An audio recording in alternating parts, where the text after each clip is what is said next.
Emmanuel Macron doit-il aller au Qatar? Comme il l'avait annoncé en novembre dernier, le président de la République française va se rendre dans l'Émirat pour assister à la demi-finale du championnat où la France doit affronter le Maroc ce mercredi 14 décembre. Mais ce déplacement du président dérange, alors que cette Coupe du Monde a fait l'objet d'un boycott inédit, une nouvelle polémique vient s'y ajouter. Ce lundi 12 décembre, des perquisitions ont été menées contre 4 personnalités du Parlement européen soupçonnées de corruption en échange de la défense des intérêts de Doha à Bruxelles.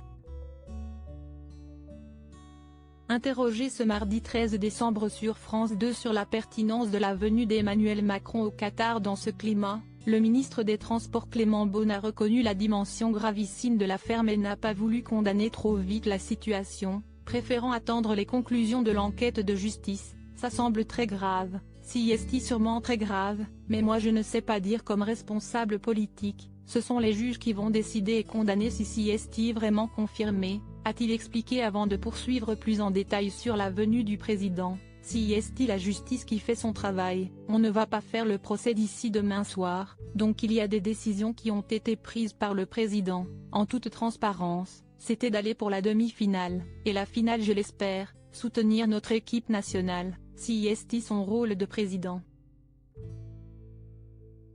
Remaniement d'Emmanuel Macron, découvrez les ministres du gouvernement Borne. Notre Emmanuel Macron, quand va-t-il rejoindre les Bleus au Qatar?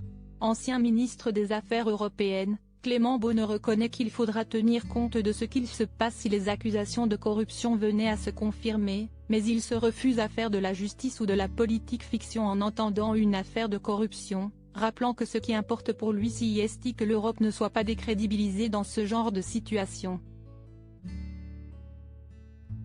Quant au président de la République, Emmanuel Macron devrait s'envoler dès ce mardi 13 décembre au soir ou le lendemain, pour rejoindre le Qatar et aller soutenir les Bleus sur place, après avoir tenu une conférence en solidarité avec le peuple ukrainien, accompagné d'Olena Zelenska, la première dame ukrainienne.